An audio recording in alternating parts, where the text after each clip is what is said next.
Someone explain to me why Kenner and Kev are talking about who the Bengals are going to play in the playoff, how they don't know. I mean, we know it's the right. Yes, that was from Friday's show. We appreciate those who were patient. Little tech issues to open up, and so we're back. But we here now. But we are here now, and there's plenty to dive into today. Happy Tuesday. Yes, it's Tuesday. I need to hold up a newspaper to show that it's the actual dates here. Here's the deal. Went to the doctor earlier today. Lost all that weight last year. I gained 10 pounds of it back. So I'm a little pissed off at myself. I'm not in a good mood. The holidays. 2.5 hours I had to wait at this doctor's appointment. I've never had one last that long. And again, I'm being whiny. I don't really care. I know people deal with long doctor's appointments all the time, but I'm not a very patient person. My leg does this thing where it like bounces I basically just on my big toe, my leg just bounces up and down like that. And I was just like getting so annoyed, so anxious. And when I hear someone walk into the door, I'm like, oh, here we go. Nope, they kept walking. I'm like, come on. I am not a patient person whatsoever. But glad to be back with you guys here today on a Tuesday. Plenty to get into. National championship game last night. Georgia comes away with the win, and we're going to talk about, everyone says that it's the same teams every year. Same team. We've had 3 straight seasons with a different national champion. So we're going to talk about that coming up here. 4 straight seasons with a different national champion. We'll talk about that coming up here in just a few moments. But 518-1410, we'll kick things off. We got Dick A. Dickie, how are you, my friend? How are you there, Justin? I'm doing great. Happy retirement again. Well, yeah, Justin, I listened to your program yesterday. I was kind of shocked. I was telling everybody I thought the Browns were going to be up for the Bengals Sunday, You thought, what do you mean you thought they were going to be up? Well, I just thought there was something there that they were going to play their hearts out, Well, they won, Dickie. That's all that matters. If they would have won 1 or 2 more, they'd be playing this Sunday, too. Yeah, they would. That would have been good. But what do you think? I'll ask Kevin and you both, how far do you think they're going to go in this first round? The Bengals? Yes.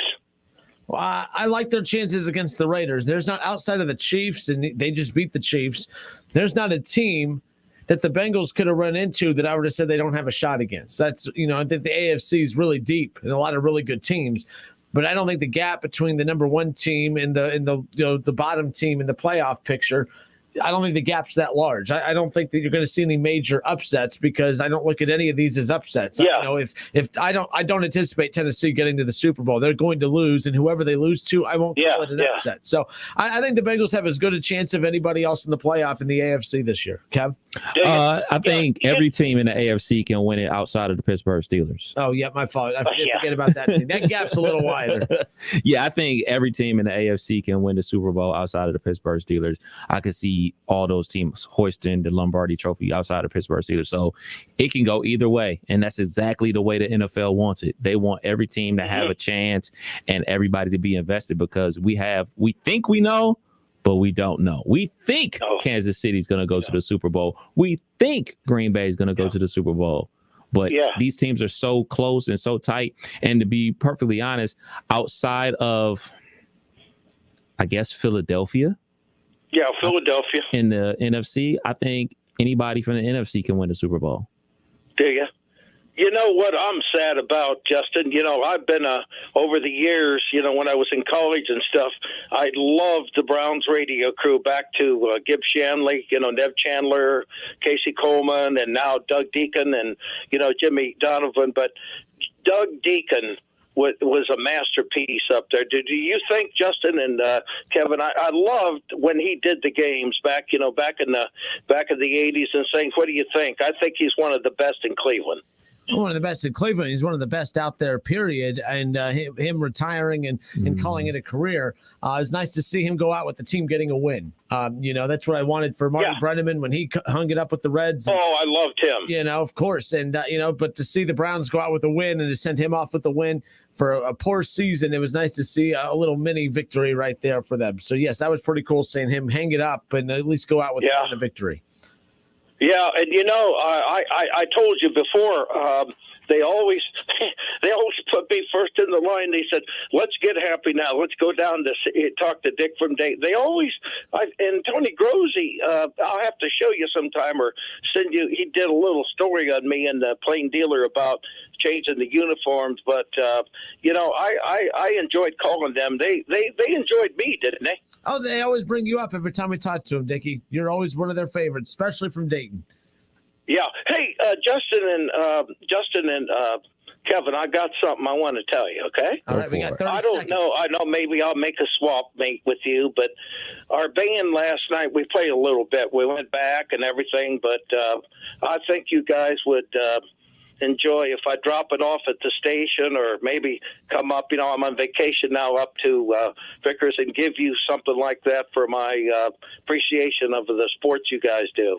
Would you like something like that to remember? Yeah, you let us know when, and we'll plan it all out. How about that? Yeah, I was going to ask you, Justin. Do you have any? I'll swap something with you sometime. Do you have any sweatshirts? We have ESPN T-shirts. We'll hook you up with an ESPN T-shirt, ESPN Dayton mask, and some beer koozies. How about that? That's good. Now, do I have to come to the station, or do you, do I have to let them know? You call the number after the show today, and we'll line it all up with you. Oh, okay, but you know what? I'm thinking, I'm thinking too. If the Bengals win this game, you know what?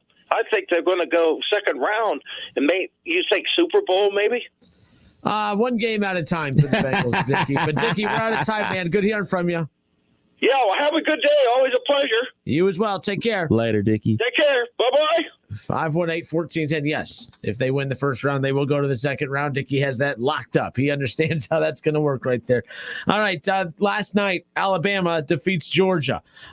Georgia defeats Alabama. I know sounds weird saying that anyone beat Alabama, but Alabama lost for the second time this season, and it doesn't happen often when they lose the national championship. But for the fourth straight year, we crowned a fourth different national champion.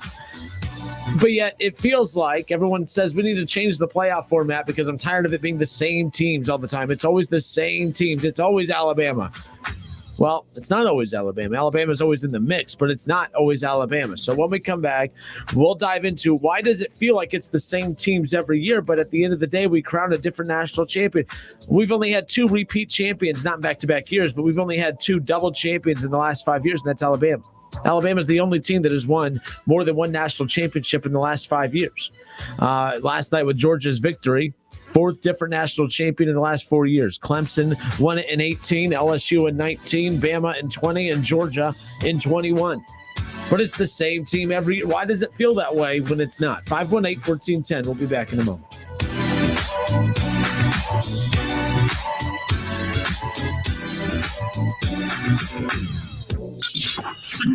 WING 1410 Dayton, Dayton's ESPN Radio. ESPN 1410 Wing AM weather.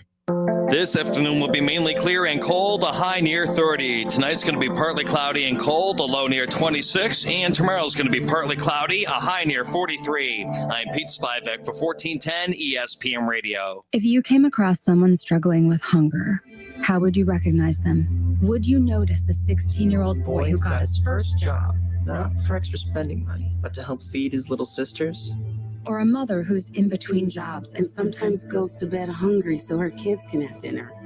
I am the 1 in 8 Americans who struggle with hunger. I am hungered in America. Hunger can be hard to recognize. Learn why at IamHungeredInAmerica.org. Brought to you by Feeding America and the Ad Council. Angie's List is now Angie, and caring for your home just got easier. Whether you need help with routine maintenance or a dream remodel, Angie makes it easy to see reviews, compare quotes, and connect with top local pros who can get the job done right. Plus, you can see upfront pricing and instantly book hundreds of projects. No phone tag, just the work you need done at a time that works for you. Angie's got your to-do list covered from start to finish. Book your next home project today at Angie.com. That's ANGI.com. Don't go through another year with that awful joint pain. Now there's an exciting new treatment available here using natural biologics, regenerative solutions that can restore and repair damaged tissue in your joints. Hey, it's Keith Byers. I'm talking about QC Kinetics, now open here QC Kinetics is a nation leader in non-surgical regeneration, highly concentrated natural biologics that can give you lasting relief. If you have pain in your knees, back, shoulders, hips, and you're tired of steroids, pain meds, and talk of major surgery, this is a treatment you've been hoping for. Call the medical professionals at QC Kinetics today for a free consultation. Learn about how natural biologics can be used to get you moving again, pain-free. Get a free second opinion at QC Kinetics. Do it now. And imagine life in 2022 without pain. Call QC Kinetics now, 937-936-0325. That number again is 937-936-0325. Everybody knows that Roosters is a fun, casual joint with their award-winning waitstaff, great food, fun, and laughter. It's a quick stop on the way home to sit back and unwind. It's a front row seat to the big game. Roosters is where you, your family, and friends can order pizzas, sandwiches, salads, and more. And the home of award-winning wings that are fresh, never frozen, and so big you won't believe it. It's your family's other dinner table. Roosters, a fun, casual joint, and proud sponsor of Ohio State Athletics. Start the new year up right with Menards Bag Sale. Pick up a bag in store and get 15% off everything you can fit in the bag now through January 15th. Whether you pack it, load it, stuff it, or stack it. From light bulbs to tools, snacks, and much more. Fit it in the bag and save 15%. So pick up a bag in store and find out how much you fit in the bag now through January 15th. Available in store only at Menards. Save big money at Menards. Cordell Transportation is now hiring Class A CDL drivers. $5,000 sign-on bonus. That's right, $5,000 sign-on bonus. Home daily dedicated lanes, no-touch freight. Apply today at CordellTransportation.com. Cordell Transportation, driven to succeed. Hi, this is Eddie Sorrell, Body Shop Manager at Germain Honda Beaver Creek. Our technicians have over 125 years of total experience. That means we can repair your vehicle correctly and efficiently. So when you need a dependable body shop, we're here, and we repair all makes and models with new state-of-the-art equipment to get you back on the road quickly. Plus, we offer loaner cars during service and free estimates. Stop by and see us. Germain Honda Beaver Creek, State Route 35, just east of 675 between Xenia and Beaver Creek. Timothy's Bar and Grill on Brown Street are huge supporters of the Dayton Flyers. Whether you're one of the 13,000 fans cheering on the Flyers at UD Arena or one of the hundreds of fans packed inside Tim's on game day, there is only two places that you can feel the passion of the Flyer faithful more than anywhere else. Timothy's Bar and Grill is also a sponsor of the Justin Kidder Show with Kev Nash in the afternoons and the Talking Out Loud Hour on Thursday nights with Sully. Timothy's Bar and Grill on Brown Street. Go Flyers. This is Matt Crowder live at the Shell station on 41st Street, reporting on the free gas app called Get Upside that's letting people all over the country earn cash back on every gallon of gas they buy. Excuse me, miss. Have you heard of the Get Upside gas app? Of course. People are earning as much as $300 a year with the Get Upside app. It's so easy. Open the app to see nearby gas stations offering money back, pick the one you want, and get up to 25 cents a gallon cash back every time you buy gas. Wow. Well, there you have it. Stop paying full price for gas. Download the free Get Upside gas app and earn up to 25 cents a gallon when you buy gas. This is Matt Crowder, Radio News Network. Download the free Get Upside app now in the App Store or Google Play to earn up to 25 cents a gallon cash back when you buy gas. Use promo code TODAY for a 50 cents per gallon bonus on your first tank. That's up to 75 cents a gallon on your next fill up. You can cash out anytime to PayPal or an e-gift card for Amazon and other brands. Get up to 75 cents a gallon cash back on your next fill up when you download the free Get Upside app and use promo code TODAY. Promo code TODAY. Mucinex is the #1 OTC brand doctors trust for themselves and their families. So with cold and flu season upon us, why would you use anything else? Available at CVS. The Justin Kidder Show with Kev Nash. Presented by Brad Mays with Home Experts Realty. Weekdays at 3 p.m. on 1410 ESPN Radio.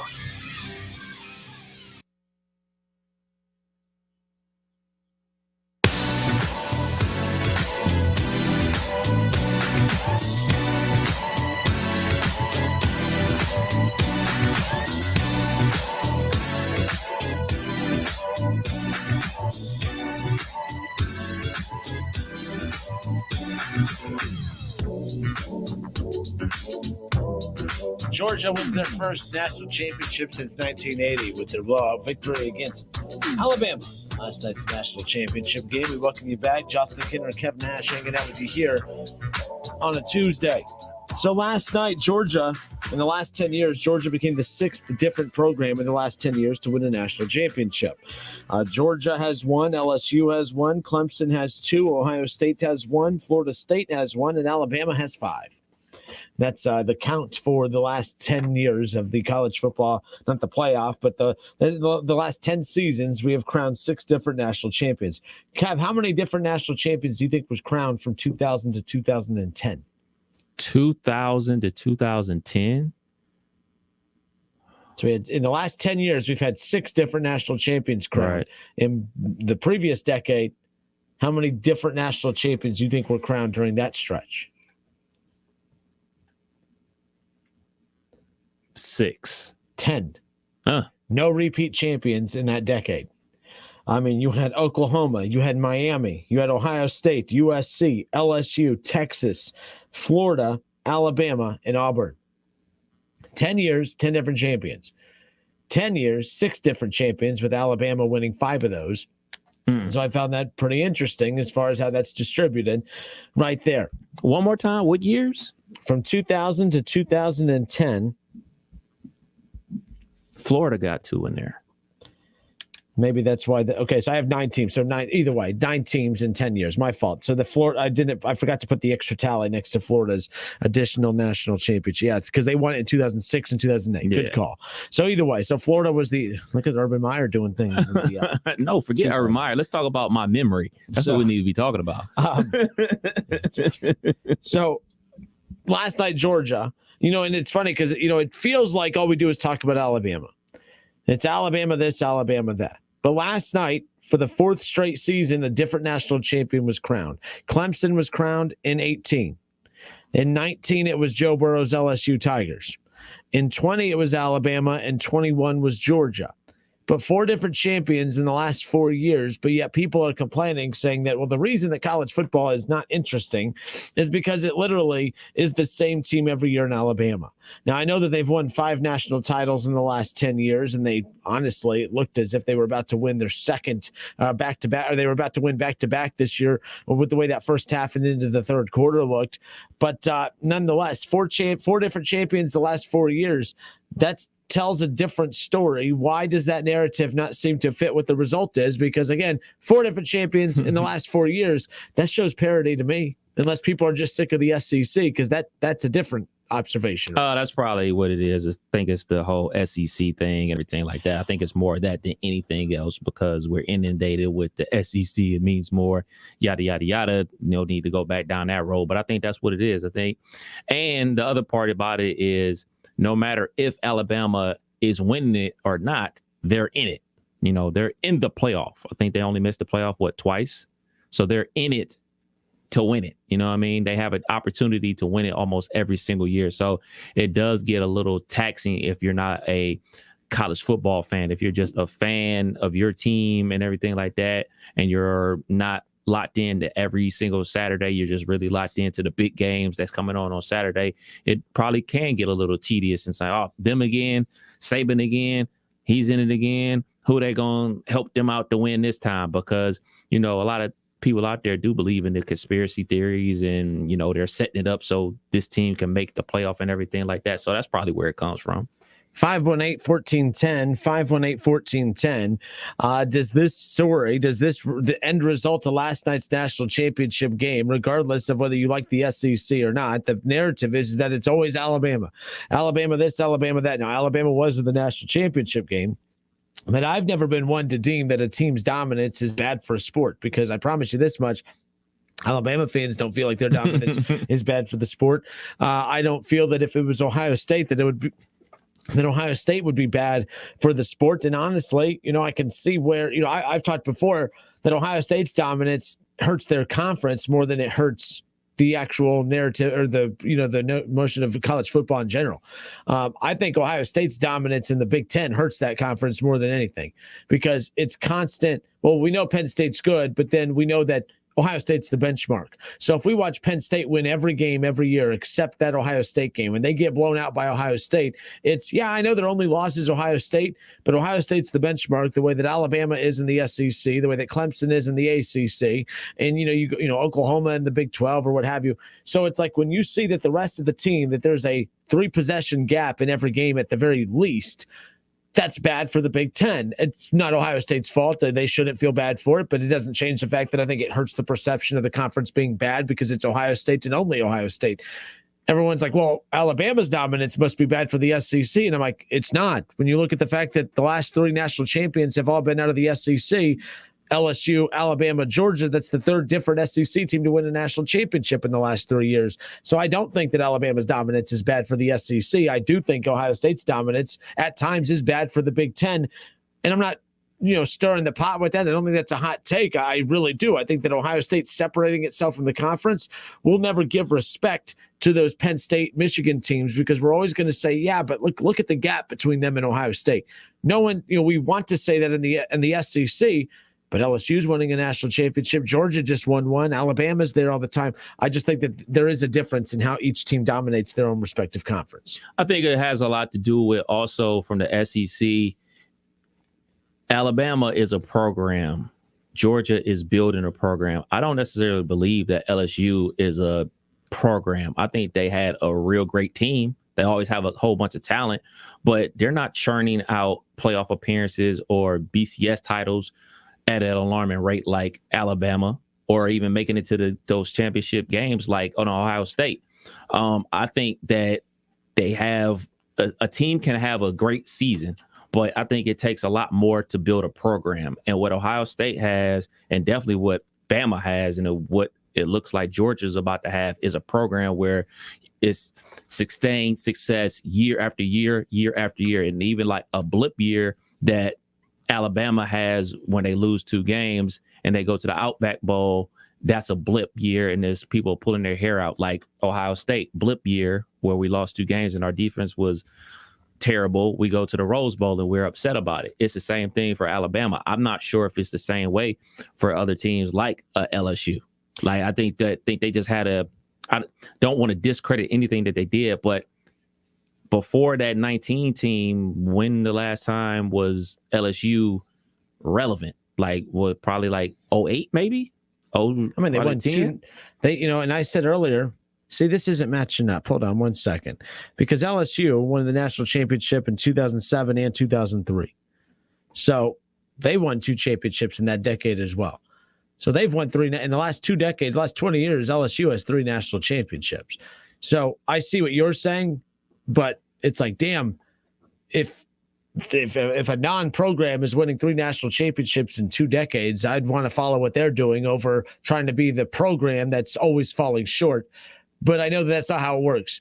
You have bosses, and they want to feel like you're buttoned up, and they want to feel like you have a program. They want to feel like you're organized. LSU, you're right. They never feel organized. Right. Now, of those 3 national championships, the reason that, to your point, they don't feel like a program, all 3 of those national championships all have been by different head coaches. Right. It's not a sustainability deal where it's like it's a program. Like Nick Saban has built this at Alabama. It's been built before, but he brought it back to relevancy again. So what's those charts that go like this, the up and down chart? I know they have a name for them, but that's like how I view LSU.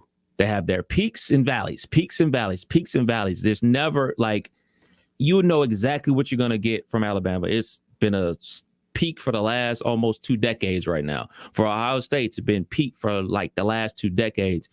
The other programs out there, it's a ton of peaks and valleys. Like Auburn's just like that. Like I don't think there's a big difference between what happens with LSU and what happens with Auburn.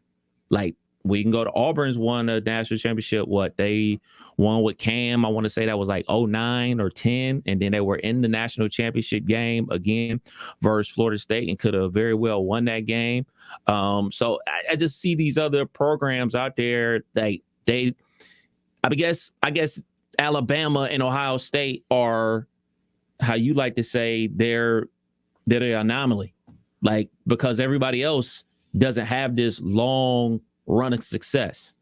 And then, yes, Alabama is the top of the crop, but I don't think that Ohio State is that far behind with sustain success and winning and being in the mix year after year. A lot of these other teams, they're just not. They come, they win, and then they kind of go dormant, and then they come back like with a great recruiting class, and they come and they win, and then they kind of go back. Obviously, I don't even know what I would want more. You know what I'm saying? If I was, well, I was gonna say if I was Ohio State. Since I'm an Ohio State fan, I'm not sure what I would want more. Would I want the 3 national championships that LSU has had over the last couple decades, or the 2 that Ohio State has had, and the consistent success? Like, those are the questions that we all have to ask ourselves as fans. Yeah, Clemson, too, is another interesting program because we've watched that program ascend since the early 2010s. With Dabo, they win the championship in 16 with Deshaun Watson. Mm-hmm. They win the national championship in 18 with Trevor Lawrence. They get back to the national championship game in 19 against LSU. They lose to Joe Burrow and the Tigers, but that could have been a title. And then obviously the last, they had a chance in 20 in the semifinals, lost to Ohio State. 3 early season losses this year. They did win out, but it just wasn't enough to get the job done. But that's another interesting program as far as that is concerned. It's tough to win in college football, but it's even tougher to build a program. And that's what we're seeing. But 518-1410, 518-1410. Let's go to Shaw right off the bat. Shaw, how are you? Not bad. How about you guys? Living the dream. What do you got for us today? This isn't necessarily how I feel. I think it's just perception amongst everybody. I don't necessarily think it's just an Alabama thing. I think it's an overall conference as the SEC. I think everybody's just tired of seeing the same conference dominate college football right now. And then you look also from the Alabama perspective, 3 out of the last 4, Alabama's been in the national championship game. So you can even compound it with that. I mean, yeah, they may not be winning it every year, but they're in the conversation every single year. And people are they're tired of it. They're done with it. Well, I'm not saying you're saying that. I mean, you're saying that's how you think people see it, but I'm just saying if that's how people see it, then that's a loser mentality. I mean, like, you're watching one of the best programs. I mean, what we're watching with Alabama, and Shaw, I'm not saying you're saying this, but I'm just saying this is rare. This isn't normal, what we're watching with Alabama. Because if it was normal, there'd be more teams who are able to replicate what Alabama's doing, and we're not seeing that. Like Ohio State, we believe that. I mean, not you, Shaw, of course, but we put them out there as a premier program, and they are. Don't get me wrong, but Ohio State's kind of your normal premier program. Every year they have a shot. Every year they have top recruiting classes. Every year they're highly ranked and the favorites to come out of their conference, but they don't do it every year. That's the normal, high caliber team in college football. Alabama has taken that and raised it 3 or 4 notches. So I have a hard time believing, or I have a hard time accepting that the reason people don't want to watch the later portions of the college football season is because Alabama's too good. That's a weird thing to have. I know we hear that with like UConn and the women's side of college basketball. I know women's basketball. I don't need to hear that. Just be quiet. You understand what I'm talking about? Not you, Shaw, but people in general. Right. People say they hate dynasties. I disagree. I believe that people hate watch when there's dynasties. You don't like Alabama, so you tune in to root for them to lose. I said this about LeBron.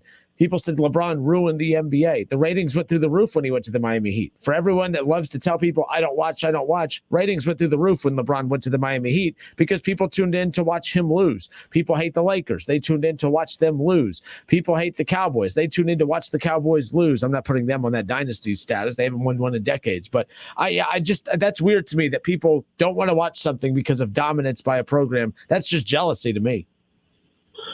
I think they say out loud on Facebook and Twitter and on your radio show or whatever, they say that they're not watching, but the numbers prove otherwise. Like you with Michigan? I'm sorry. I had to. You walked into it. I couldn't help it. I know. It's fine. It's the running joke. It's cool. Shaw was in Miami that night. No, I was not. I did not have that. I did not have those bills. No, I did not. It's just like Duke in Duke North Carolina. Everybody says they hate those 2 programs, but yet it's the highest rated basketball game of college basketball game of the whole year. Everybody says they don't watch Duke. But yet when they go in the Final Four, it's the highest rated Final Four of 5, 6, 7 years, or however many times it was that Duke was in the Final Four. They sit there and they tell everybody else outwardly that they're not going to watch, but inwardly they are watching because the numbers prove that they are. Yeah, it's kind of like when people talk about the Cinderella runs and March Madness. People say that's what it's all about. That's what we love. People love the upsets in that first weekend. And I know people want to say, oh, we love it the whole way through. Ratings show otherwise. Like when Loyola made it to the Final Four, George Mason and VCU and some of these others. It was a great storyline, but it didn't equate to ratings when it got to the games that mattered. But the ratings were there early on because people love the upsets early on. But what people want when you get to the Final Four, they want your Duke versus Kansas, your Kentucky against North Carolina. Like those are the matchups people are striving for when you get to the Final Four. That's why I always laugh when people say, "Man, Loyola, that's what the tournament's about. That's what the first weekend's about. It's not what not what the tournament's about after that." But nonetheless, have the ratings come out for last night's game? That I have not found yet. I think that's out tomorrow. I think.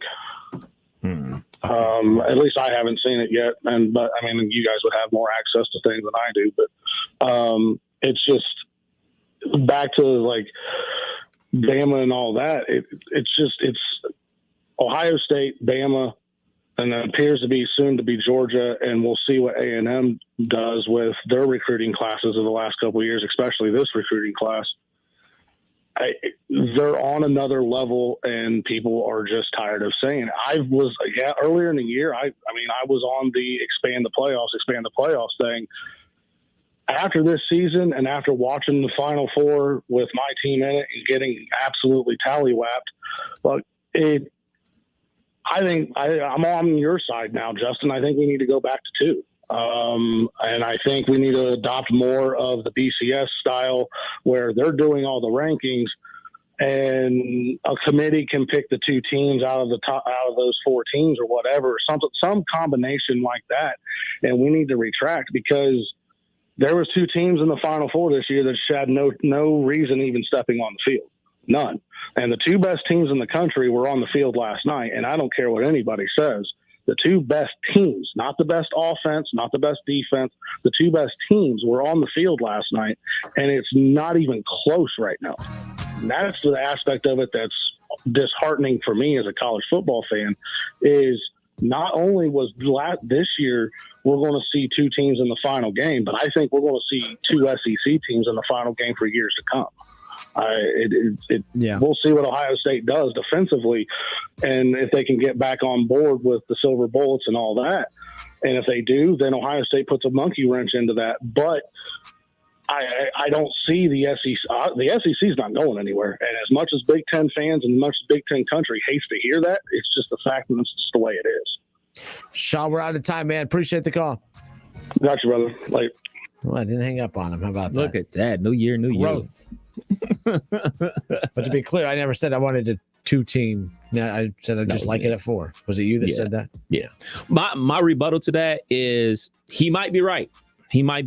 But I don't think that is up to the college football committee or college football in general to say like, all right, man, it's the teams from the same conference keep going and the SEC is dominating, yada, yada, yada, because the SEC has been dominating college football since the BCS started in 1998.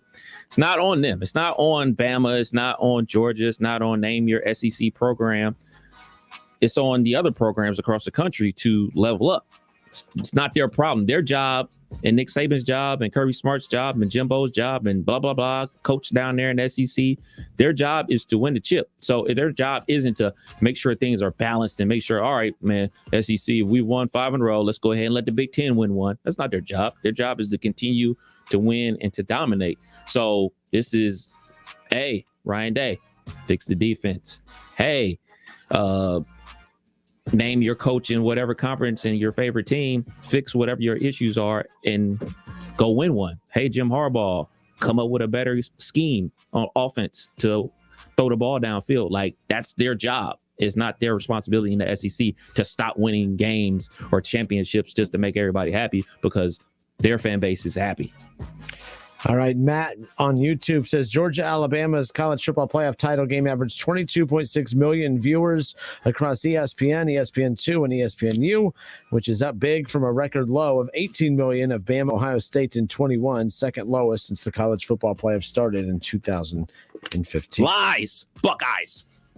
I mean, I just think there wasn't enough TVs in the world for people to get to watch the Buckeyes. That's really what it came down to. Yeah, exactly. There you go. All right, we'll be back in a moment.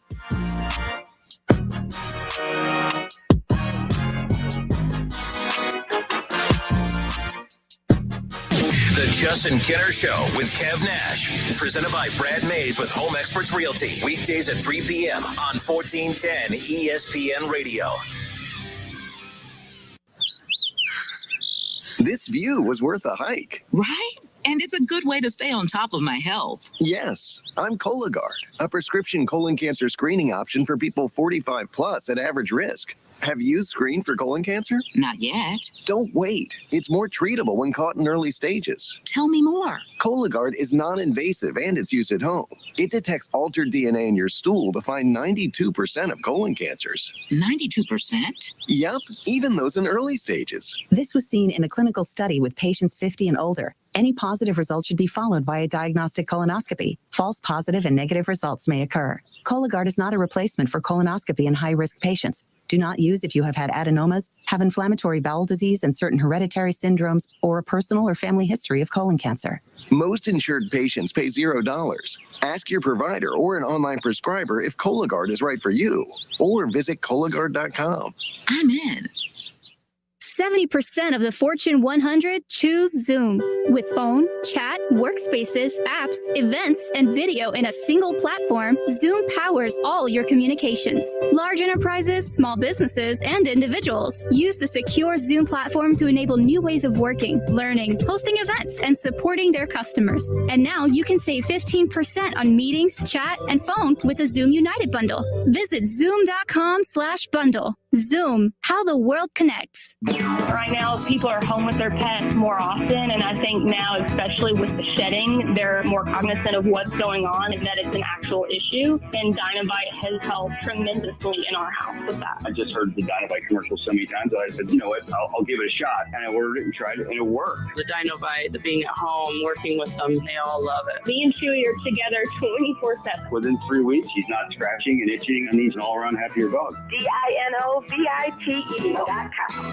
Hello, it's John Kozik, founder and president of TurboTrack Realty, and I buy houses as is fast for cash. Call me today for an all-cash offer on any of your properties, and we can close within days at 614-470-2000, 614-470-2000. Do you own a property that's outdated and needs thousands of dollars in repairs? Great, I'll buy it. Give us a call today for an all-cash offer at 614-470-2000, 614-470-2000.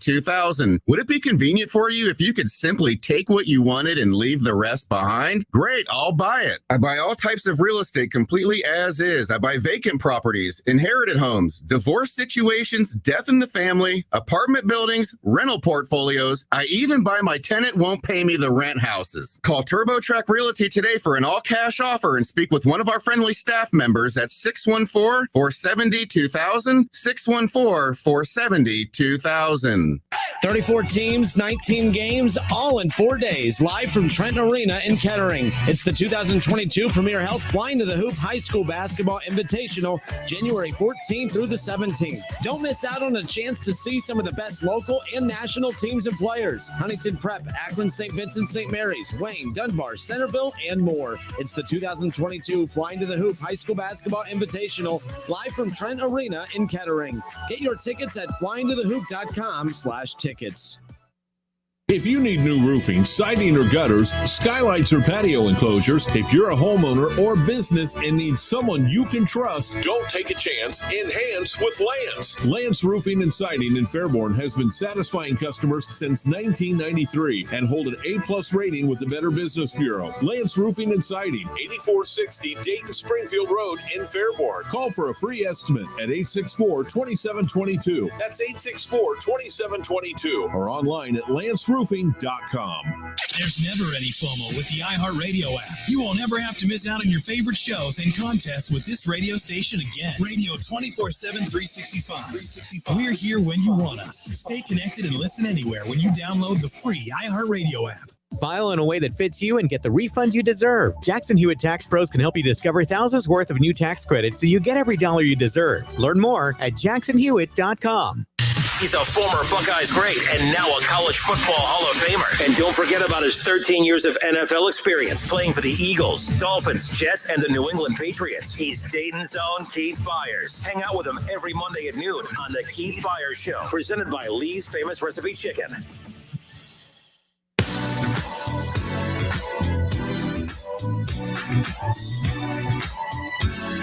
And just like that, the college football season is come and gone. And we'll be saying the same thing about the NFL coming up here. NFL playoffs kick off this weekend. National championship college football wrapped up last night. How about this? Georgia blowing out Bama. Georgia over Bama last night. And for the fourth straight year, a different national champion was crowned, as we talked about earlier. Georgia this season, last year Alabama, LSU the year before that, and Clemson the year before that. How about that? But hey, it's always the same teams every year. It is technically the same teams every year, but it's kind of nice. You look back and say, hey, 4 different champions have been crowned in the last 4 years. So at least the title's been kind of spread out a little bit, although I do understand people's frustration with the 14 playoff. It's the same 4 teams every year, although this wasn't really the year to have that complaint. You had the Bearcats. You had that team up north. Obviously, you had Alabama, Georgia in there because people had to focus on, well, there were still 2 SEC teams in there. Could we just focus on how Cincinnati and Michigan kind of killed your whole narrative that it's the same 4 teams every year? It is what it is. I can't say we've never had the same 4 teams in back-to-back years, so there's at least that going.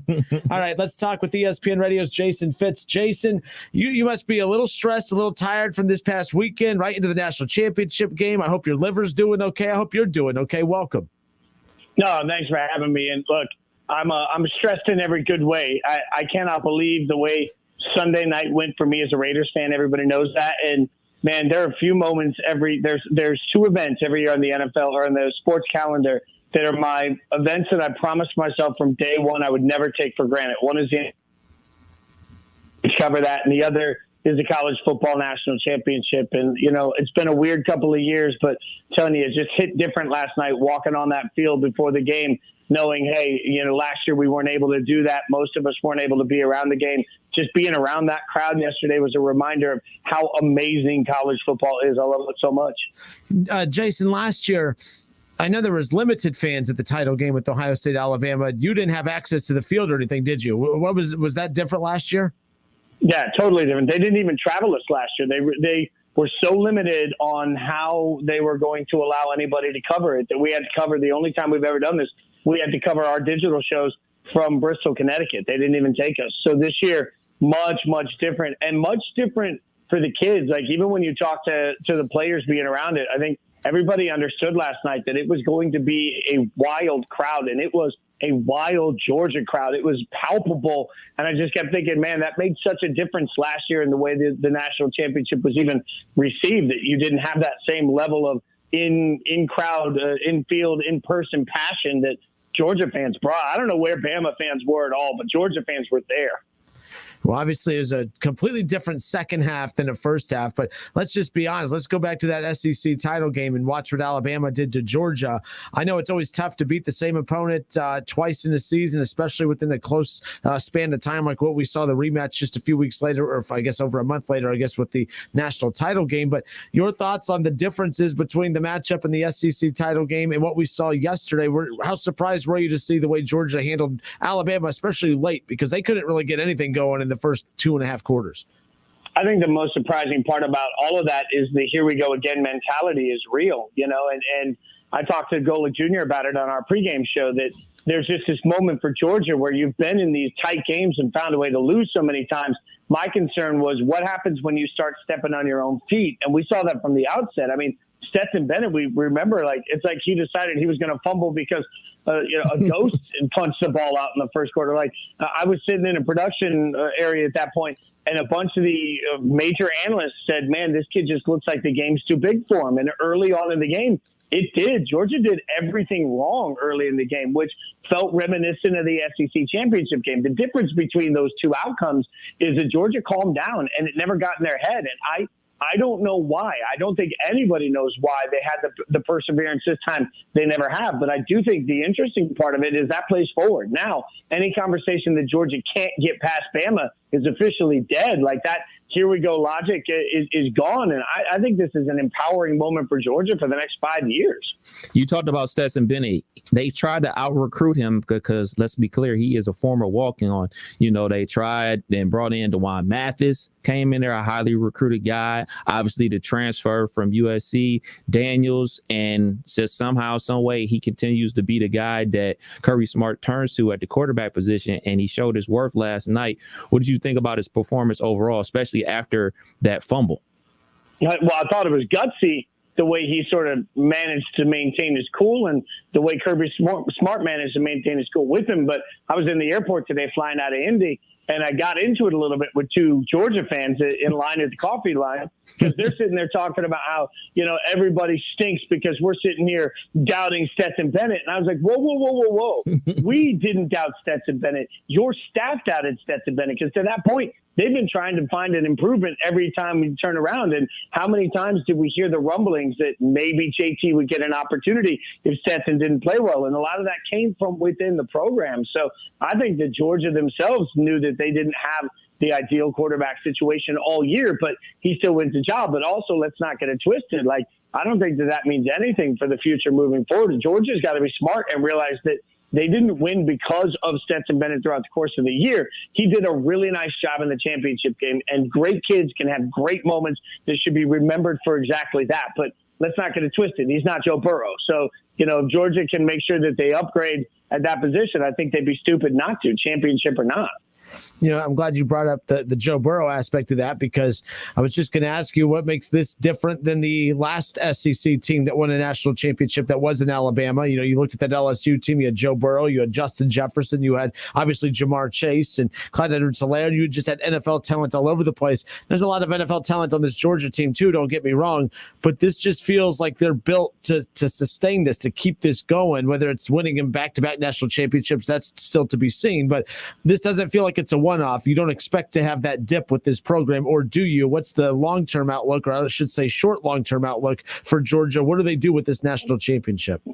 I think that they're about to go on a run. And to your point, Georgia's been recruiting at the top of the country for years. And how many times are we going to sit here and look at Georgia every time we have signing day and say, well, Georgia with the top 4 class? Like, it's just every year it seems like they bring in stacked talent. The question has been, how do they coach? And I said yesterday, I'm first to admit, I picked Alabama in this game. And the reason I picked Alabama in this game was very simple. I was sitting on College Football Live, and I was talking to all of our experts, and every single one of them was talking about how if you put a Lady Justice up and you put the talent from both teams on this scale, it's even. So now it's going to come down to coaching. Well, I don't think anybody really believed Kirby Smart was going to outcoach Nick Saban. But what Kirby Smart finally did, he didn't get out of his own way. They didn't get cute, and they stayed the course. They stayed calm. I think there is something to that.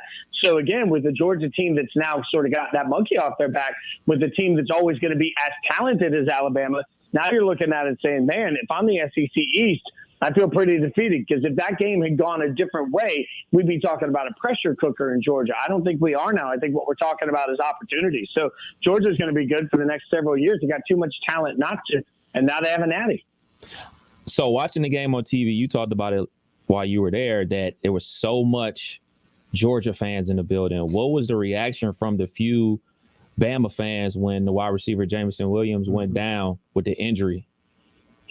So I'll be like, I want to be, I won't be gentle. Here's what I'll say. I was standing right in the thick of all of the Alabama fans, and they had such a cockiness of doesn't matter. That was the craziest thing to me. Like, they're all, so the Alabama fan base was in there, weren't even like decked out in championship gear. They had their little cute Alabama pom-poms that they were shaking. And I just want to look around at all of them and be like, y'all know that pom-poms don't make noise. Like, it's cute that you got the pom-poms.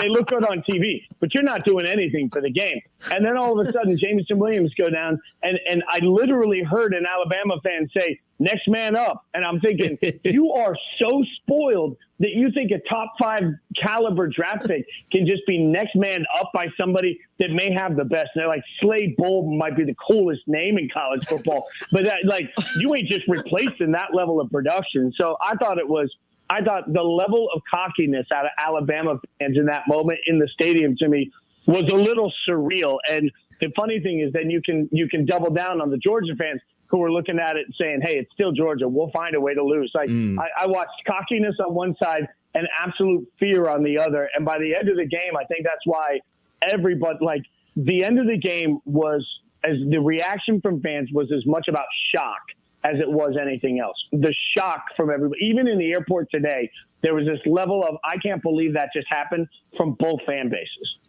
ESPN Radio's Jason Fitz with us here on the Justin Kinner Show with Kev Nash, presented by Tim's Bar and Grill on Brown Street, and of course Brad Mays with Home Experts Realty. Jason, last college football question before we get to a playoff matchup out of the NFL that I think you're interested in, and I know we're all interested in. I'm trying to figure out, am I going to be Team Jason Fitz or Team local area team up here? I haven't decided. We'll get to that. I have a few minutes to still figure out what I'm doing. But last college football playoff question here, Jason. The college football playoff leaders failed to agree about expanding the field. They will meet again to discuss this in the coming weeks.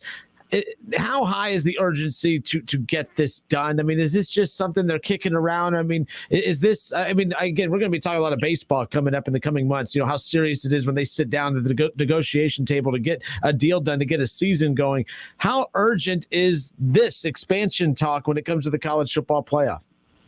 As you're asking the question, I just thought about my take on this that I'm going to do for ESPN tomorrow. Because as you asked me how urgent it is, the college football playoff expansion conversation is a little bit like the reunion of NSYNC.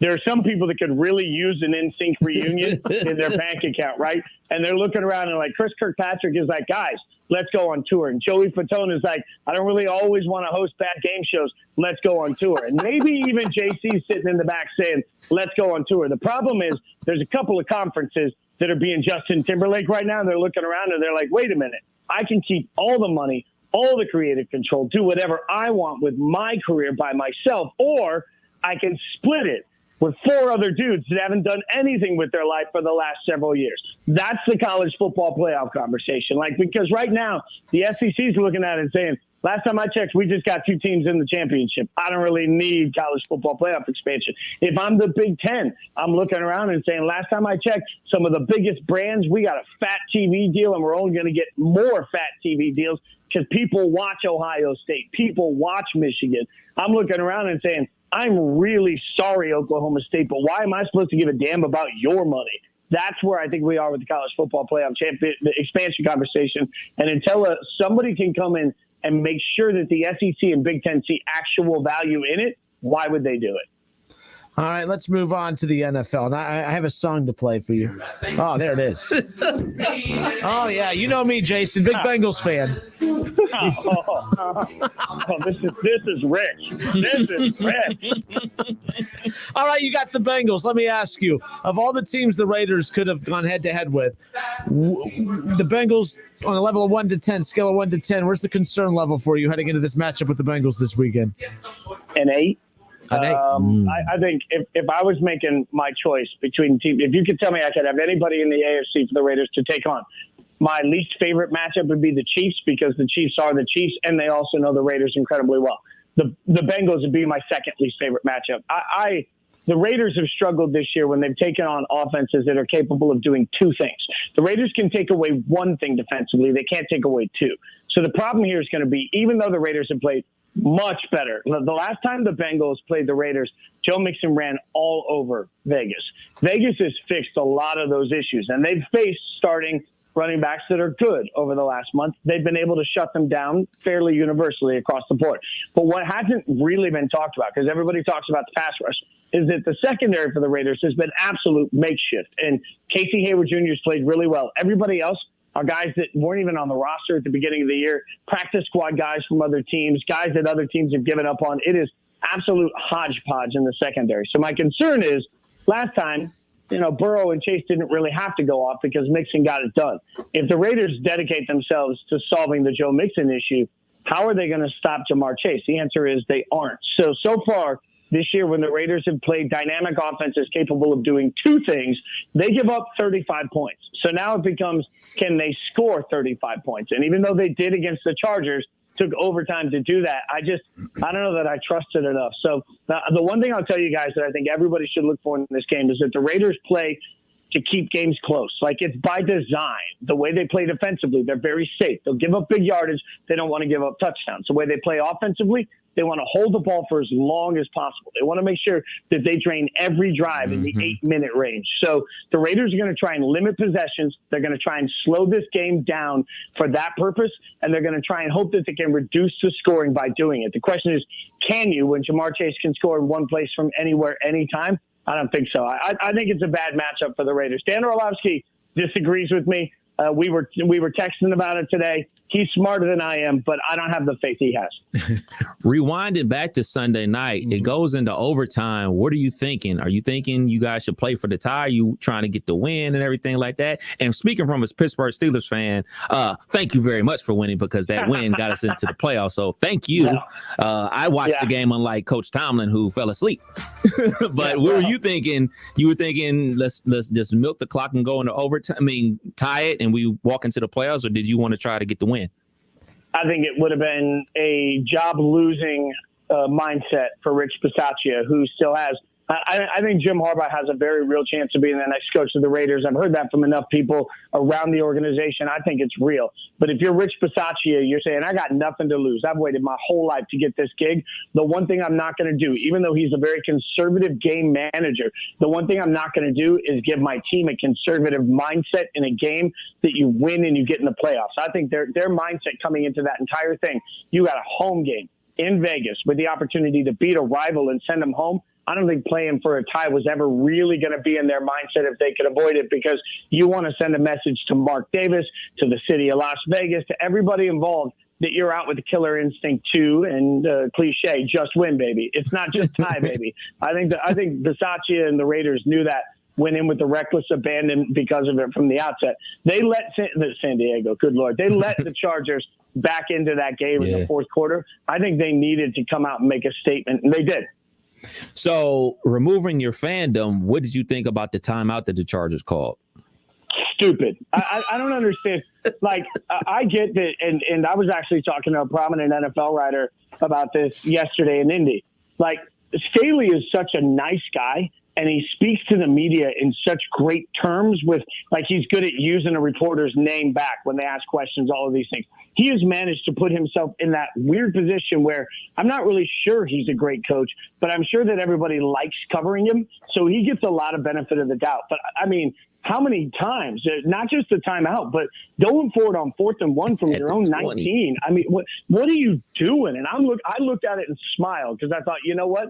If you convert it, fine. You're going to live to see another down. The Raiders defense has a short memory. They'll be just fine. If you don't convert it, we have an opportunity to take over this game. I think Staley is a questionable, reckless game manager at times. And Frank Reich has done that to a ton of it. Like, everybody's proud of Frank Reich when he does it. But last time I checked, both of the teams we're talking about are sitting home. And this is another season where the Chargers, in my opinion, have one of the most talented rosters in the NFL. They have a young quarterback that we are overhyping, and they are not in the playoffs. So when are we going to start to have a real conversation about if the right things are being done with the organization? I think Staley should absolutely be ripped apart. And if he was Anthony Lynn, he would have been. My thing about the whole Staley situation is he's a defensive coach, and their defense is terrible.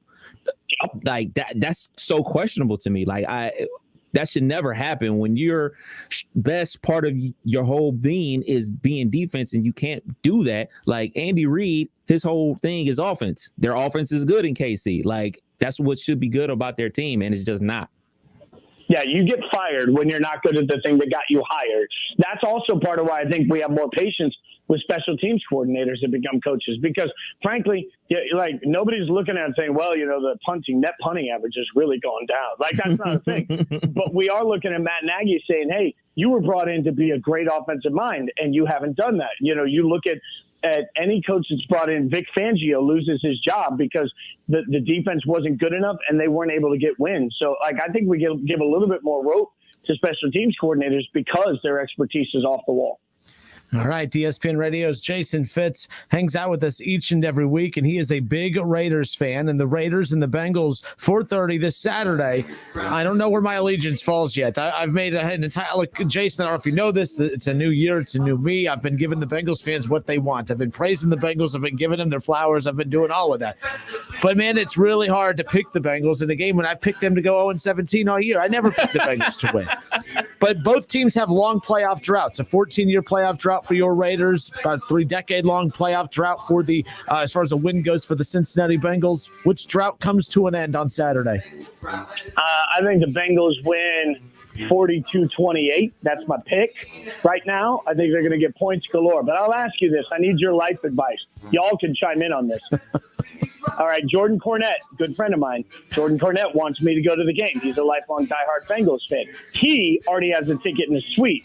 I don't have a ticket yet. I'd have to sit outside. It's going to be 15 degrees. Do I sit outside and go to the game knowing that I'm not picking the Raiders, or do I sit in a comfy house, maybe just, make some chili and stay warm while I watch the Raiders game? That's what I really need to figure out. So we talked about this on yesterday's show. It has come to our attention that Cincinnati, and let me ask you, do you wear your Raiders gear if you do go to this game? Because yesterday's show has brought to our attention from quite a few listeners that if you are not a Bengals fan and you go to Paul Brown Stadium to watch a game, that Bengals fans make it a miserable experience for you. And I said, actually, I'm not a big fan of Bengals, but I'll give the fans credit, protect your house, right? Let outside fans uncomfortable and they come in, let them know that it's your place. But I'm curious, do you wear the Raiders garb when you go out and about to other stadiums? And will you, if you go to Paul Brown? It's going to be cold, though. I will give you that. I mean, even for me, I'll watch Ohio State and the Browns in the cold. The Bengals, though, woofa.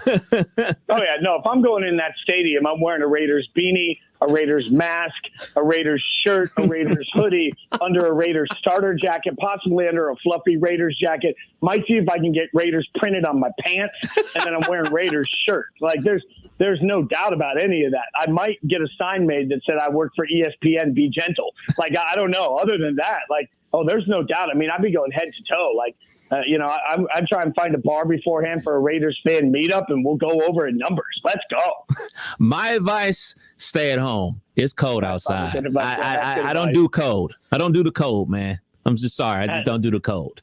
And I don't feel I feel if somebody offers me a suite ticket, if somebody hooks me up, can I really walk into a suite in Cincinnati, wearing head to toe Raiders stuff and trash talk everybody? I don't know. Now if you get a suite, you go. But if you outside with the common folk in the cold, I would stay at home. But sweet life, I would do the sweet life. But cold outside, even no. If it's a sweet life, away game sweet life, I know somebody, I would have to buy the ticket, but I still know somebody is hooking me up, letting me be indoors. I can still be rude because I'm telling you, I'm pretty sure that I'm no longer welcome in the bar I watched the game on Sunday on I'm pretty sure that my language, I apologize to a lot of people. There was your social media antics were very impressive. They were Kidder-esque. Let's just put it that way. I mean, I got angry at one point. I may or may not have slapped the table while I let out a bunch of words that would get all of us canceled. And I slapped the table hard enough, all the drinks fell over, and the bartender's like, "No worries, we'll get more." I'm like, it was that sort of night. I'm going to MF everybody in that stadium from the time the thing starts. So I don't walk out safe, right? Hey, that sounds like somebody. See, you're better than me. When I went for the Browns game earlier in the year, even though they did kick the Bengals' ass, I didn't wear Browns gear. I was afraid. I was scared. Boo. I was a coward. I talked all this smack here in Dayton, and I boo this man. That is coward status. Coward status, says the guy that's trying to figure out if I can get a suite because I'm not comfortable sitting outside in 15 degrees. I'll call myself out. All right, Jason, good stuff. Thank you for your time as always, and we hope you come down for the game. By the way, Dayton's only an hour from Cincinnati. Just a reminder, if you come on Friday, there's a spot here for you. Oh, I appreciate it. I'll let you know, brother. I appreciate it. Adios. Later. Jason Fitz, ESPN Radio, good stuff right there. Ron Mullins says, this guy's entertaining, great segment. He ain't talking about you or I, so he has to be talking about the Jason Fitz. So good stuff good right dude, there. Man. Very good dude. Appreciate Jason coming on. The Bengals, the Raiders, he's a big Raiders fan. We'll step away for a few moments. Hour number 3 coming up, but good stuff right there. But yes, that is... But Paul Brown's an interesting place to go watch a game if you're a fan of the opposing team. But in the playoffs, Bengals fans are cocky when they're bad. Imagine when they're good, they're even worse, as most fans are. Mark, we want you to call back. Charlie, we want you to call back. Nick, we want you to call back. Yeah, we guillotined everyone to open up the spots for Jason Fitz. So just let you know. Tyler Cooney on YouTube says, "Come to the dark side, Kenner." I'm assuming he's a Bengals fan. I'm not going to be a Bengals fan. I'm not. I'm just trying to figure out who I'm rooting for. For professional reasons, for the sake of the show, a Bengals win would not be a terrible thing. Extra week of content. Absolutely. But then again, Bengals losing, I can go back to just laughing my ass off and talking about the Bengals playoff drought. And then talking about how well the Browns won in the playoffs last year. You guys couldn't beat a bad Raiders team? I mean, now, come on. So I don't know. I'm back and forth. It's a win-win for me, really. If they win, extra week of content. If they lose, I get to go back to the old me. I mean, it's a win-win. That's just New year, old you. Exactly. 518-1410. We'll be back in a moment.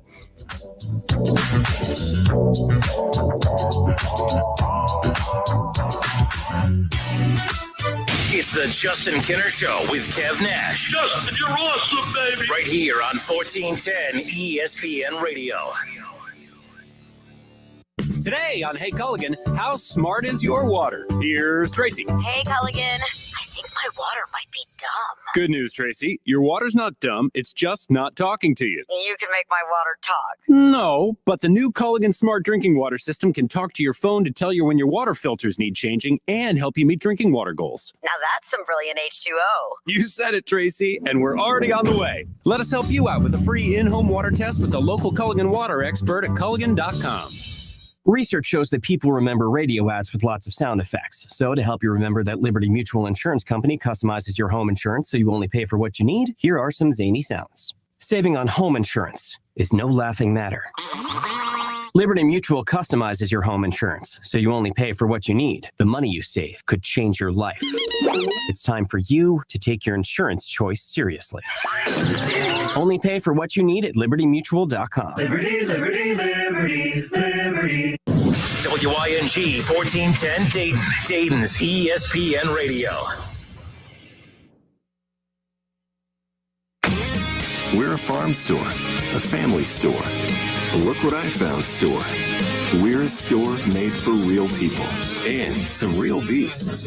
We're a hey neighbor kind of store and an everyday low price store. We're Rural King, and we're working hard to be your favorite store. Check out the huge selection of men's, women's, and kids' Wrangler clothing at the lowest prices every day, like these Wrangler retro bootcut jeans for just $49.99. I need postcards printed and designed. Oh, and a targeted direct mail campaign. It's possible at Staples. I need my presentation printed, bound, and perfect. Also possible. Your local Staples store can help your business navigate the future of work with custom printed sales and marketing materials. Now get 25% off custom printed labels, postcards, flyers, brochures, and more when you spend $60 or more. Explore what's new at Staples, the working learning store. Ends 1/29 in store only. See staples.com/print for details. Family owned and operated for 3 generations. Call It Propane is proud to serve the greater Miami Valley. Let our family help protect your family from old man winter. Find out why 98% of our customers would recommend us to friends and family. Find us online at callitpropane.com or visit us in Xenia, Wilmington, or Lebanon. Call It Propane, proudly keeping the Miami Valley warm for over 65 years. Are you dreaming of something greater? A college degree, job skills, a rewarding career? The Ohio Army National Guard can help you get the education you need to land the career you've always wanted. The Ohio National Guard Scholarship Program could pay 100% of your college tuition. You're eligible for the scholarship as soon as you enlist. Learn more about the many benefits that come with serving in the Ohio Army National Guard. Visit NationalGuard.com today. Sponsored by the Ohio Army National Guard, aired by the Ohio Association of Broadcasters and this station. Need more hires in the new year? Check out Indeed. With Instant Match, you'll receive a list of quality candidates when you sponsor a job. Visit Indeed.com/credit. ESPN 1410 Wing AM weather. This afternoon will be mainly clear and cold, a high near 30. Tonight's going to be partly cloudy and cold, a low near 26. And tomorrow's going to be partly cloudy, a high near 43. I'm Pete Spivak for 1410 ESPN Radio. Weather brought to you by Cullet Propane, keeping utilities simple and families warm since 1952. See how and more at culletpropane.com. Hello, it's John Kozik, founder and president of TurboTrack Realty, and I buy houses as is fast for cash. Call me today for an all-cash offer on any of your properties, and we can close within days at 614-470-2000, 614-470-2000. Do you own a property that's outdated and needs thousands of dollars in repairs? Great, I'll buy it. Give us a call today for an all-cash offer at 614-470-2000, 614-470-2000. Would it be convenient for you if you could simply take what you wanted and leave the rest behind? Great, I'll buy it. I buy all types of real estate completely as is. I buy vacant properties, inherited homes, divorce situations, death in the family, apartment buildings, rental portfolios. I even buy my tenant won't pay me the rent houses. Call TurboTrack Realty today for an all-cash offer and speak with one of our friendly staff members at 614-470-2000, 614-470-2000. 34 teams, 19 games, all in 4 days, live from Trenton Arena in Kettering. It's the 2022 Premier Health Flying to the Hoop High School Basketball Invitational, January 14th through the 17th. Don't miss out on a chance to see some of the best local and national teams and players. Huntington Prep, Akron, St. Vincent, St. Mary's, Wayne, Dunbar, Centerville, and more. It's the 2022 Flying to the Hoop High School Basketball Invitational, live from Trent Arena in Kettering. Get your tickets at flyingtothehoop.com/tickets. Hey, here to tell you about my friends at Cordell Transportation. They're now hiring Class A CDL drivers and offering a $5,000 sign-on bonus. That's right, a $5,000 sign-on bonus, home daily, dedicated lanes, and no-touch freight. Brand new equipment as well, medical, dental, vision, and company-paid life insurance. Call Cody right now. Apply online at CordellTransportation.com. Cordell Transportation, driven to succeed. Timothy's Bar and Grill on Brown Street are huge supporters of the Dayton Flyers. Whether you're one of the 13,000 fans cheering on the Flyers at UD Arena or one of the hundreds of fans packed inside Tim's on game day, there is only two places that you can feel the passion of the Flyer faithful more than anywhere else. Timothy's Bar and Grill is also a sponsor of the Justin Kidder Show with Kev Nash in the afternoons and the Talking Out Loud Hour on Thursday nights with Sully. Timothy's Bar and Grill on Brown Street. Go Flyers. Now an important message from Exergen. A critical new FDA study proves that the widely used non-contact thermometers are not accurate and have high probabilities for false negative readings. New COVID strands are on the rise, and non-contact manufacturers are being irresponsible at a time when accuracy matters most. Accurate temperature measurements are essential. Don't wait. Switch to Exergen because they are accurate and backed by over 100 clinical studies. Be sure, be accurate with Exergen. Learn more at Exergen.com. Yes, Miss Tubbs. No problem. I'll call someone about the plumbing. One of Beatrice's properties needs a new superintendent. Custodial team is not someone with handyman superpowers and a concierge alter ego. Does anyone know any good electricians near Parkville? Indeed can help her hire great people fast. I need Indeed. Indeed you do. Instant Match instantly connects you with quality candidates whose resumes on Indeed match your sponsored job description. Visit Indeed.com/credit and get $75 towards your first sponsored job. Terms and conditions apply.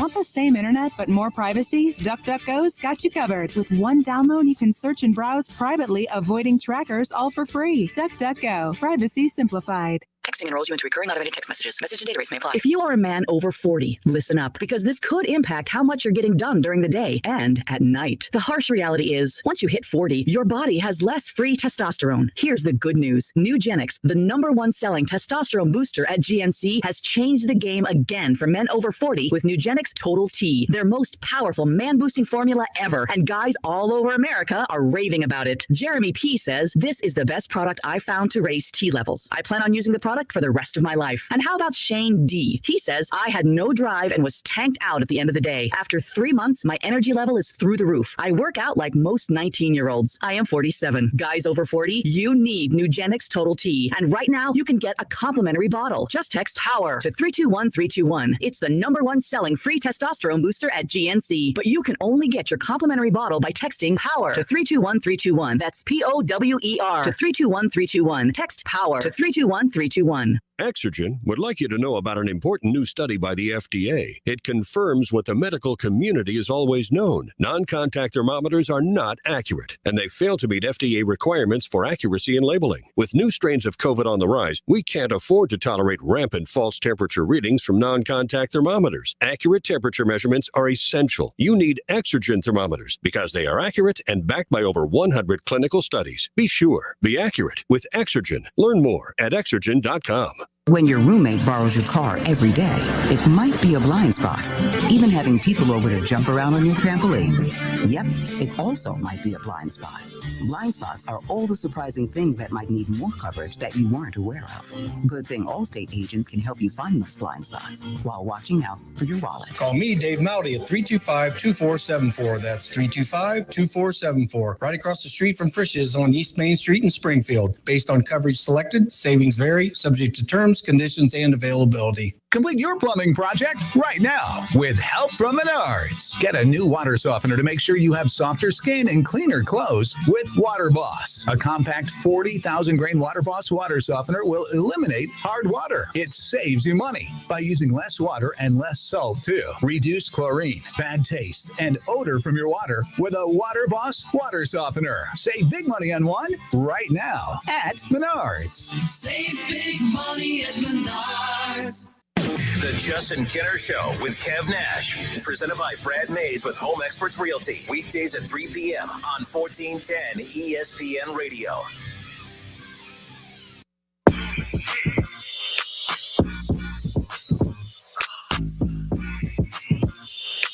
All right, and we are back. Justin Kinner, Kev Nash, 518-1410. That's the number to call in and jump in on the conversation. Shout out to ESPN Radio's Jason Fitz for taking time and hanging out with us. I love him taking shots at Alabama fans. That was pretty funny. It is a good point. You want to bring noisemakers. You want to make noise. You want to be heard. And he was making fun of him because they brought pom-poms to a game. He goes, no one hears pom-poms. You're just shaking it to shake it. You ain't shaking what your mama gave you. Let's just put it that way. Watching that game on TV, man, I didn't see a ton of Alabama fans. You know, normally they're all decked out in their garb and wearing the hats and everything like that and doing the pom-pom thing. When the crowd was being shown, all I saw was Georgia fans. Like, I rarely saw a Bama fan last night. Yesterday we talked about who we were pulling for in that, and I said, well, I guess I'll just kind of go for Bama. I didn't really care who won. I was like, I'll just go for Bama. He wins another one. It's back-to-back. We're already watching Saban do something that no other. I mean, you take Nick Saban out of it, the next greatest college football. Let's put it this way: take Saban out in your lifetime. Who's the greatest coach you've ever watched? Ooh, man. You ain't gonna like this, but for me, it's Urban Meyer. 2 titles at Florida, 1 at Ohio State. To be honest, though, I think it'll always be tainted by the fact that I think he left titles at Ohio State because I thought he underachieved with quite a few of those rosters, but it's tough to win a national title in college football. But take Nick Saban out. Who's in your lifetime, who's the greatest college football coach in your lifetime outside of Nick Saban? And by the way, anyone out there that thinks it's not Nick Saban, if we did include him in this list, I don't know what that's just hating. Like you're hating at that point. It's no doubt it's Nick Saban is the best in our lifetime. But if you take him out of the equation, who's that next guy? Urban's definitely up there. I think it's Urban. I'm not saying he's a lock, but for me, I would say so. 2 titles at Florida, 1 at Ohio State. I mean, I know there were some legendary coaches in my lifetime. Like I watched Joe Paterno, but I didn't watch the dominance of Joe Paterno from the national championship scene. So I'm a little bit older than Florida you. State. So Bobby Bowden would definitely be on that list. This was obviously before the BCS and before, the college football playoff, but having top 5 finishes basically an entire decade and a half, that's something to be grateful for, and that's something when the bar was at a different spot. It was at a different now spot. It's championship or you're nobody. Back then it was different. Yeah, that, and I would also even put and I think our older listeners would appreciate Tom Osborne. I caught the tail end of the Tom Osborne era and everything like that. But those 90s teams that he had with Tommy Frazier in Nebraska were something to behold. And I know he won a ton of games prior to that. And another great coach out there, even though I couldn't stand him, but Steve Spurrier was one hell of a football coach. Won titles at Florida, brought South Carolina from the depths, and then once he retired, they went right back to where they used to be. He was one hell of a coach. So all those guys are definitely up there. And obviously, I have a soft spot for the vest. For old Tress? Absolutely. Yeah. Absolutely. And by the way, if Tressel wins one more championship, I'd put him right there. I just think for me, it has to be Urban, just because of the modern college football expectations being recruiting and national championships. You had those legendary figures like Lou Holtz and Joe Pa and obviously Bowden and guys like that. National championships among them, yes, but at the same time, not at the level of which we've seen Urban do it. And then in that time, it was also based upon, the AP, and this is, if you don't play in this game, then you're not a national champion. Nick Saban has had the fortune and the longevity to play in an era of college football where you have a clear, defined national champion. It isn't up for debate. It isn't up for, no, I think this team is better. Oh, no, I think this team is better, where there's split national championships and everything like that. Handing it to him. He was just like, hey, man, they win and they won the game. So not taking nothing away from Nick Saban, but what he was able to accomplish, there's no debate about it. But other teams, like, you had the debates, like, who was I believe it was Washington who split the national championship with Michigan, I want to say in 98 or something like that. Possibly. And you said 98? No, it wasn't 98 because Tennessee won the first year to be said. So that would be 97. Michigan, Michigan, Nebraska, 97. Okay. So, split national champions and everything like that. So, like you said, it's a totally different era. In 2003, you had LSU in Southern California. Yeah. So that was the last split national champion was LSU, Southern California. It was LSU and USC. So who knows? Yeah. Here's the other thing. Speaking of USC, I don't say this often, but Ron Howard throws out a good answer. Pete Carroll. That's if good. You take away, I know the cheating scandal and everything else, but like I said, the difference between Pete Carroll and everybody else is he got caught. That's my view on everything in college athletics. It's all dirty, but they're all starting at the same starting block. The only difference between these programs is some have more resources than others, but they all cheat, because if you don't cheat, you're not going to do it. Like, I truly believed in Herm Edwards. I'm a huge Herm Edwards fan even to this day, but that's one of the greatest people you'll ever meet or talk to. And if a guy like him has to get involved in some shadiness behind the scenes just to compete, that's what we're dealing with here in college athletics. If Herm Edwards, Kev, has to bend some rules to stay afloat, and he's doing it at the bare minimum just to stay afloat. So that's all. That's what I'm saying is, like, I'm not even taking a shot at Pete Carroll, but that's the reality of it. He cheated, and so did Urban probably. So does Ryan Day to a certain extent. I mean, no one's clean. I had a doctor's appointment today. My doctor, great guy, big UD fan. He believes that the only program in all of college basketball that's not doing anything shady is Anthony Grant and the Flyers. And I said, listen, I don't know anything. I'm not going to go on record and saying I know that they're doing something. But I said, that's a homer take, sir. As my doctor, but I need to make sure he's giving me the right meds and everything. I need to, I don't want to upset the guy that, controls my fate. But I'm like, that's a homer take if I've heard one. They sit there and say that just because you're a fan of a program that you think that they're doing it the right way. No one's doing it the right way. You're winning. That's the only thing that ADs care about is winning. They pretend to be morally appalled with you whenever you get caught doing something you shouldn't be. But let's be clear. They're not morally appalled. They're just pissed off that you got caught. That's really all it comes down. Anyways, we're getting off to a tangent. I don't mean to. But Pete Carroll, Ron, that's a good one. If you're just tuning in, I never finished my point earlier. I thought I was going for Alabama last night because I wanted to see Nick Saban's just dominant run continue. He's the best college football coach in my lifetime. I said, if you take Nick Saban out, who was the best coach that you watched in your lifetime? I said Urban Meyer's probably second, but Pete Carroll's right there too. If Pete Carroll stays in college, I believe he continues. They were Vince Young away from a three-peat. I liked Mac Brown at Texas. Unfortunately, they just never built on that. You went from Vince Young to Colt McCoy, which is a solid college quarterback, but it wasn't. Colt McCoy was in the national championship. He got his collarbone broken in the first quarter of that game against Alabama. And those Colt McCoy years were great for Texas. It was a great 7-year run for Mac Brown at Texas, leading from Vince Young to Colt McCoy. They were rolling. And after the Colt McCoy years, they just went really downhill. As far as the national championship game was concerned last night, I was rooting for a good game. and ultimately we got a solid game, good game. Hey, man, I was entertained. But we didn't get one for the ages, and I really didn't have a real rooting interest. I guess I was really rooting for my pick to be right, which I picked Georgia, and I picked Georgia going into the season. And I also said that if they didn't win a national championship, this season was a bust. They won a national championship, not a bust. So they went out there and got it done. And especially after Jameson Williams went down with that unfortunate knee injury, and we're hoping for the best for him, obviously. I texted my brother and a couple of my buddies like, look, man, if Georgia doesn't win now, I don't know if they'll ever win. Because let's be clear, man. It's a freshman quarterback. I know he's a Heisman winner, but it's a freshman quarterback. Yeah, that. And I mean, without Williams, without Michi out there, their other star receiver who also tore up his knee in the SEC championship game, without your two leading receivers, you're rolling out there with freshmen. But the difference between a freshman like another freshman that was starting all season, these dudes haven't been playing all season. Like Alabama this season, they just been rolling out there with the 2 wide receivers, with 3 receiver sets and everything like that. Like he was talking about with Slade Bolden and everything like that. Those were their top 3 guys. The other guys haven't been getting reps like that, especially reps with the number 1 quarterback.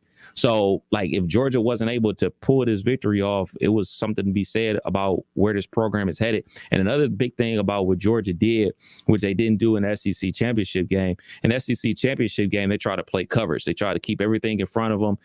But in this game, they brought the dogs. They brought the blitz. They brought dudes from all over the place. They were bringing corner blitzes, obviously linebacker blitzes, blitzing through the A gap, blitzing off the edge and everything like that, and waiting for, Bryce Young to escape the pocket and then rushing after him and everything like that.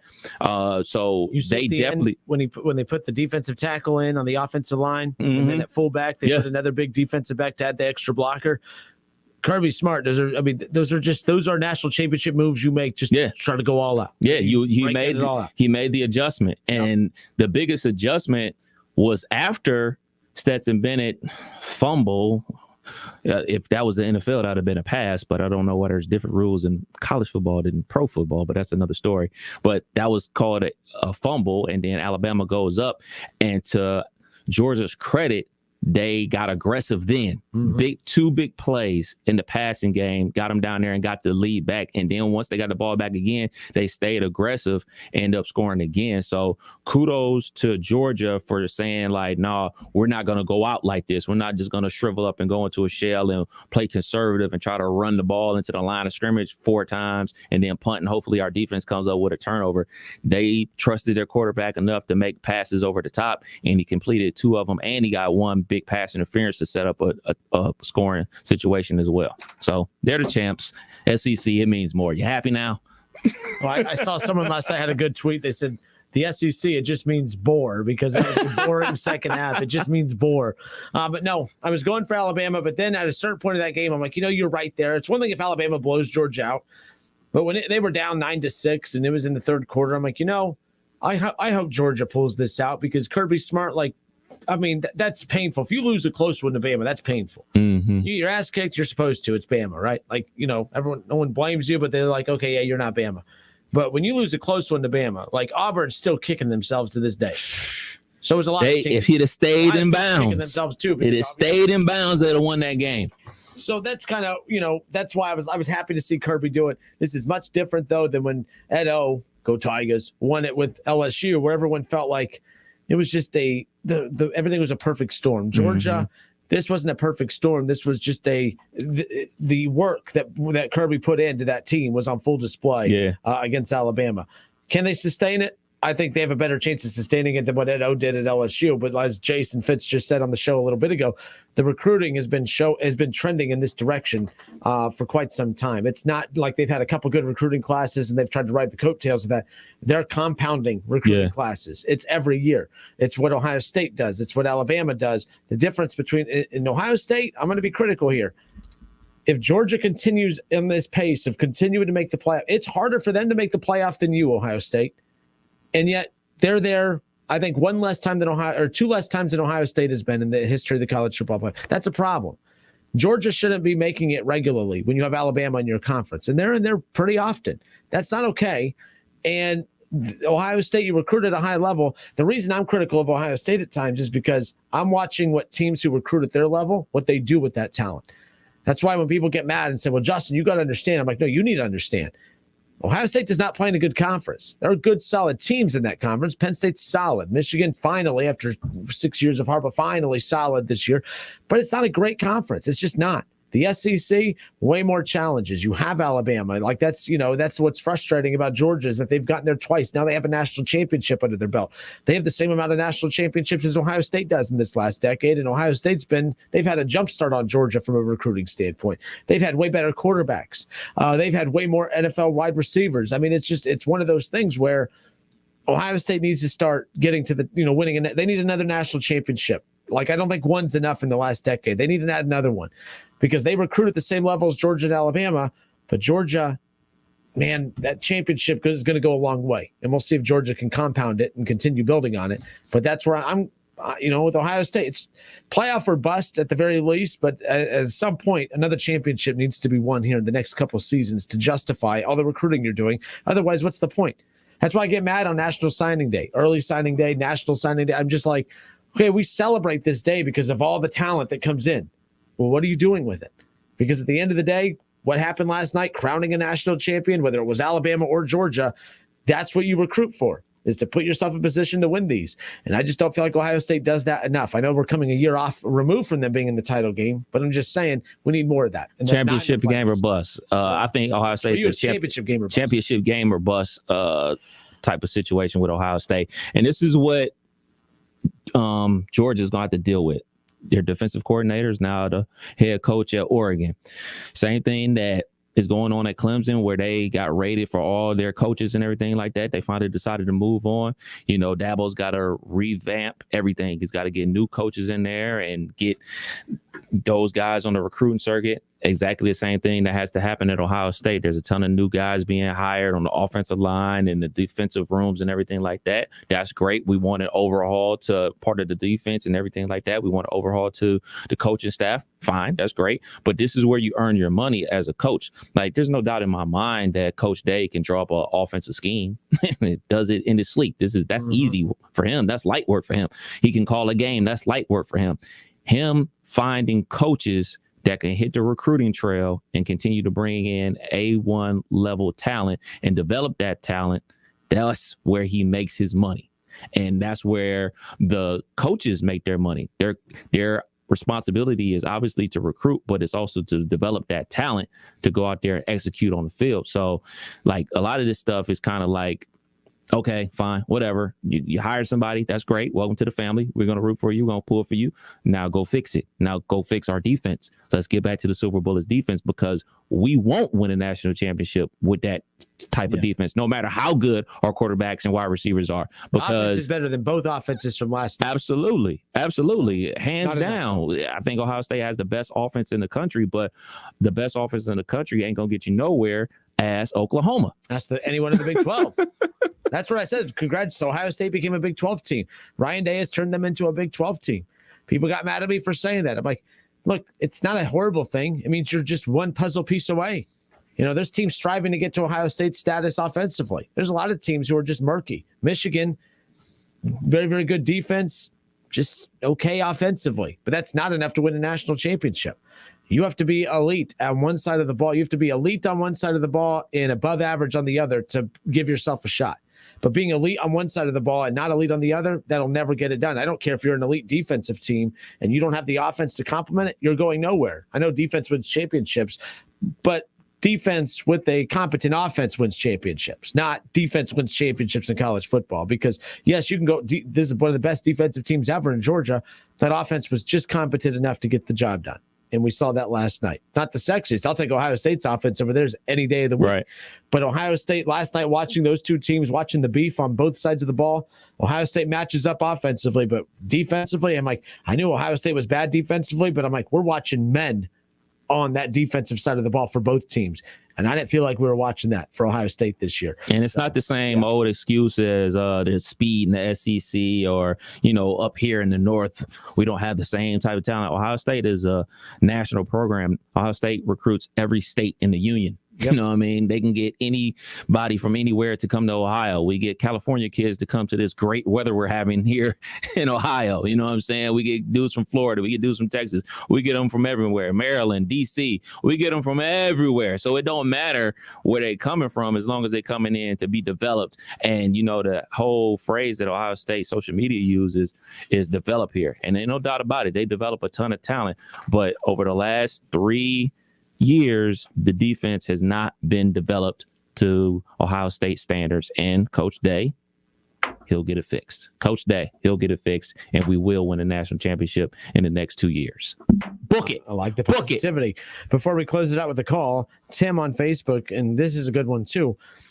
So to reset this here, talked about Nick Saban earlier. Take Nick Saban out. Who is the best college football coach that you've watched in your lifetime? And I said, man, you take Nick Saban out, it's Urban Meyer for me.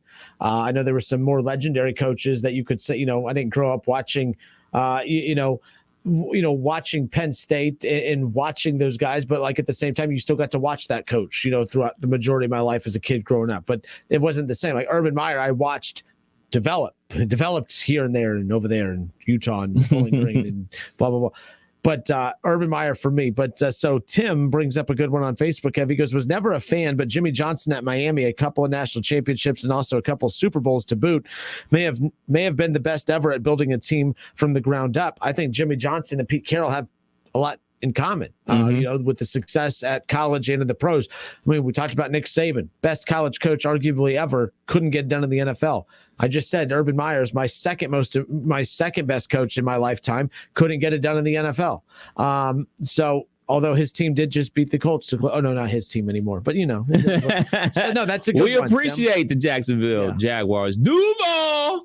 Oh, I forgot. More help for Kev's, whatever, the damn Steelers. 518-1410, black and yellow, whatever. Who we got, Kev? We got Mark. Mark, how are you, man? Thanks for holding.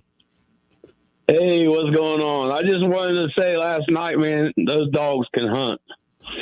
That was like the best defense I think I've seen played in a long time.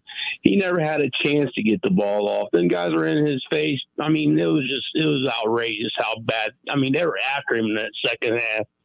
He didn't have a chance. No, I always laugh. People say that good defense is boring, but what drives me nuts is when people say, I hate Big 12 football because there's no defense. All they do is score. That's boring. You know, in baseball, people complain and say there's not enough runs being scored in baseball. Well, now that's a ton of runs being scored in baseball. And people say, well, it's just too bad defense. There's no pitching. Everyone's bad. I'm like, we always pretend that we want more offense. We always pretend that we want more scoring. Oh, I don't watch the NBA because they don't play defense.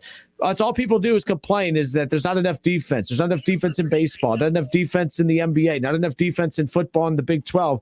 But yet when we do see good defense, people bitch and say it's boring. You guys never know what you want. Not you, Mark, but it was a good point about the good defense last night. That was a fun thing to watch defensively for sure. Yeah, and if Ohio State can turn that around for our new defensive coach and get a defense on the field, just like